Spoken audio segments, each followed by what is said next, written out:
तुम्ही युवक क्रांती दलानंतर मग थेट भारिप बहुजन महासंघामध्ये आला. भारिप बहुजन महासंघामध्ये येण्याचं काय कारण असेल? तो सगळा जो विषय सुरू झाला म्हणजे दंगलीचा, या विषयामध्ये मी खूप जास्त ओढले गेले. जर का माझी कुठलीच चळवळ, पुरोगामी चळवळ आज ताकद दाखवत नसेल आणि मुसलमान मारले जाणार असतील अशा पद्धतीने, मग तुम्हाला तिथून तुम्ही ठरवलं की आता आपण राजकीय पक्षात काम केलं पाहिजे म्हणजे मला बोलवलं ह्यांनी. प्रकाश आंबेडकर. हां, त्या राजकारणाला जर का शह द्यायचा असेल तर आपण बेजेचं राजकारण केलं पाहिजे. तुम्ही युवक क्रांती दलानंतर मग थेट भारिप बहुजन महासंघामध्ये आला.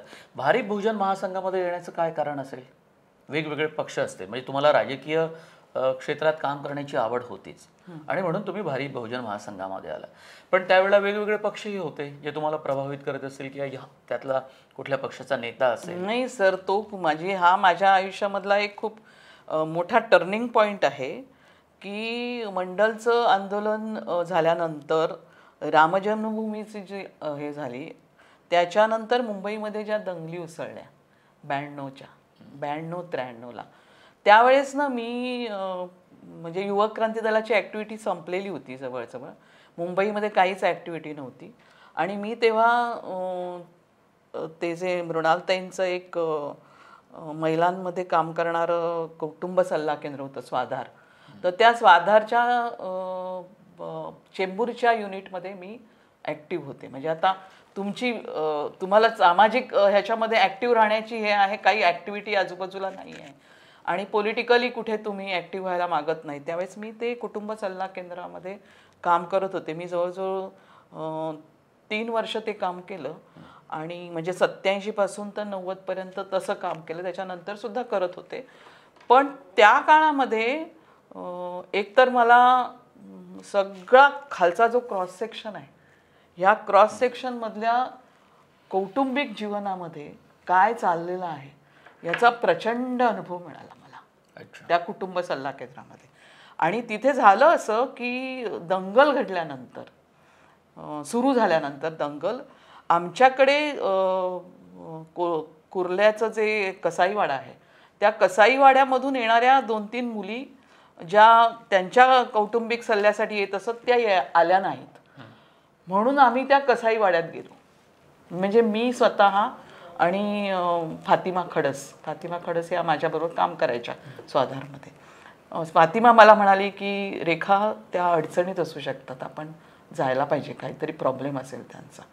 म्हणून मी कसाईवाड्यामध्ये गेले आणि कसाईवाड्यामध्ये त्या बौद्ध मुली होत्या.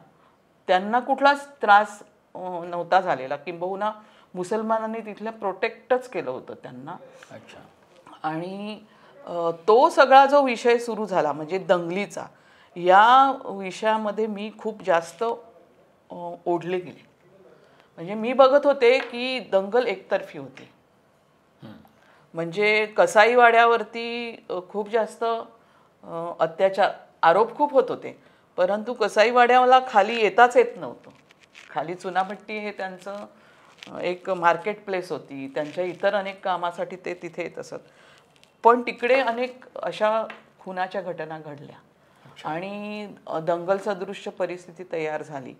तर त्याच्यामध्ये आम्ही खूपच ओढले गेलो आणि एकूण मी दंगलीच्या कामामध्ये खूप त्यावेळेस ॲक्टिव्ह झाले. आणि मला स्वतःला त्यावेळेस असं फिलिंग आलं की आपण जे सांगतो, म्हणजे जो सर्वधर्मभाव सांगतो आणि जे तत्त्वज्ञान सांगतो, त्या तत्त्वज्ञानाच्या रक्षणासाठी जर का माझी कुठलीच चळवळ, पुरोगामी चळवळ आज ताकद दाखवत नसेल आणि मुसलमान मारले जाणार असतील अशा पद्धतीने, ती एकतर्फी दंगल होती, हे माझं म्हणणं आहे आत्ताही.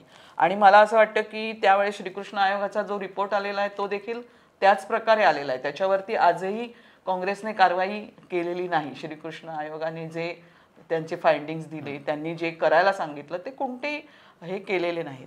तर ती एकतर्फी जी दंगल होती त्याच्यामध्ये मी खूप अस्वस्थ झाले की हे थांबणार आहे कसं.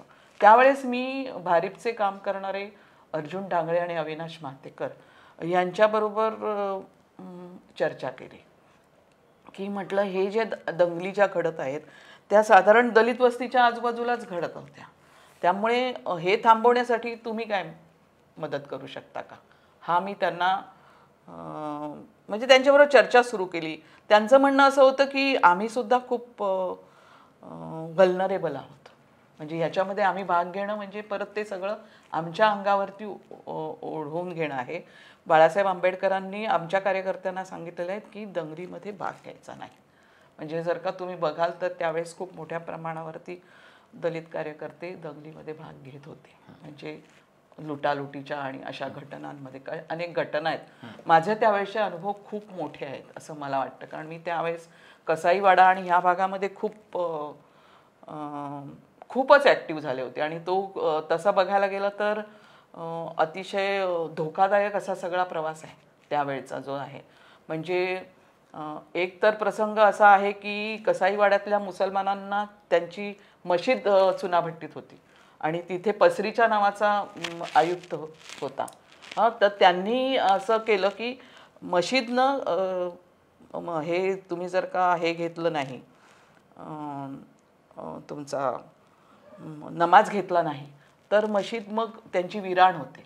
तर तसं तर व्हायचं नसेल तर त्यांना नमाजला आणण्याची आवश्यकता होती. तर पोलीस फोर्सच्या ह्याच्यामध्ये प्रोटेक्शनमध्ये त्यांना आणलं होतं चुनाभट्टीमध्ये आणि तिथे दंगल घडवण्याचा प्रयत्न होता.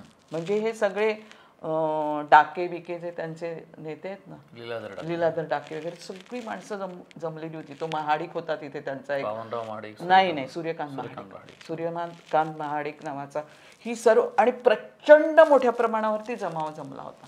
त्यावेळेस युक्रानमधल्या आम्ही सगळ्या जणी, मी, फातिमा, शमा दलवाई, शैला सातपुते, गोपाळ दुखंडे, ही सर्व माणसं आम्ही असं ठरवलं होतं की आपण तिथे जी दंगल घडणार आहे ती रोखण्यासाठीच आपण तिथे फक्त असायचं आहे, बस, बाकी काही नाही.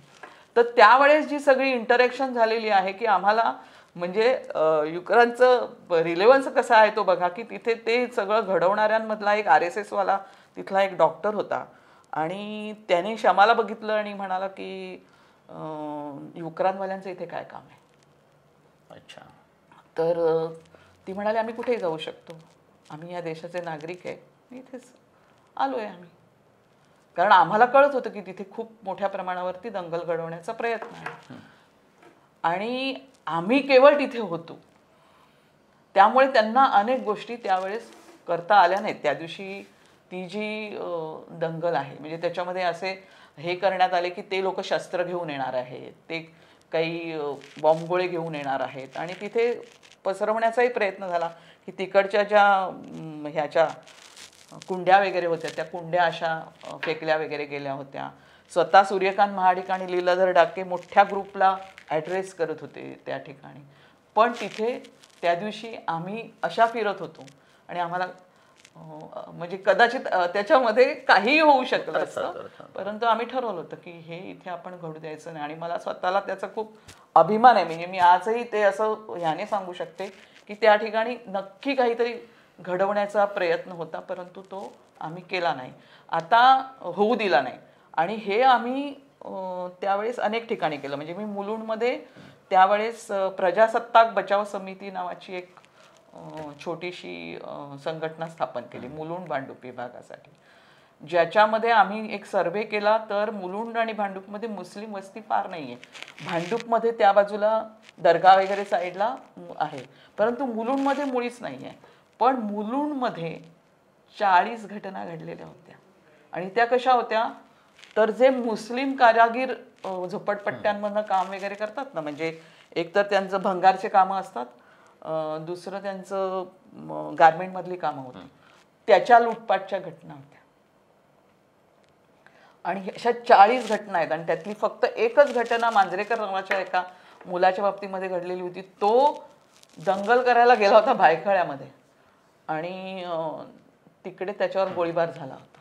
अच्छा. तर आम्ही ह्या 40 लोकांना त्या दंगलीच्या काळामध्ये आपण जे दंगलग्रस्त आहेत असं आम्ही म्हटलं, त्यांना आम्ही मदत मिळवून दिली होती, देणग्या गोळा केल्या होत्या, त्या ठिकाणी आम्ही प्रोग्राम करत होतो आणि एक वातावरण दंगलच्या विरोधामध्ये शांततेचं वातावरण तयार करण्याचा प्रयत्न आम्ही त्या ठिकाणी मुलुंड भांडूप भागामध्ये केला. अच्छा. आणि त्याच्यामध्ये मग त्यावेळची जी महाराष्ट्र राज्य ओबीसी संघटनेची आमची तिकडची जी संघटना होती जी 90च्या ह्याच्यामध्ये अच्छा. मी ॲक्टिव्ह झाले होते, ती सगळी पोरं आम्ही तिथे काम करत होतो. आम्ही एक प्रदर्शन केलं होतं हो. ह्याच्यावरती मंडलच्या ह्याच्यावरती खूप चांगलं प्रदर्शन आम्ही आणि मग तुम्हाला तिथून तुम्ही ठरवलं की आता आपण राजकीय पक्षात काम केलं पाहिजे. केलं पाहिजे. म्हणजे मला बोलवलं ह्यांनी, प्रकाश आंबेडकर. हां, एक मीटिंग बोलवली होती त्यांनी 15 फेब्रुवारीला सगळ्या महाराष्ट्रातून, की दंगलीचं जे राजकारण आहे, जे वजाबाकीचं राजकारण असं त्यावेळेस आम्ही त्याला म्हणत होतो, त्या राजकारणाला जर का शह द्यायचा असेल तर आपण बेजेचं राजकारण केलं पाहिजे. आणि मग त्यांनी सगळ्या ओबीसी कार्यकर्त्यांना वेगवेगळ्या भागातून मीटिंगला बोलवलं होतं. 15 फेब्रुवारीला केसी कॉलेजला मीटिंग झाली होती. अच्छा.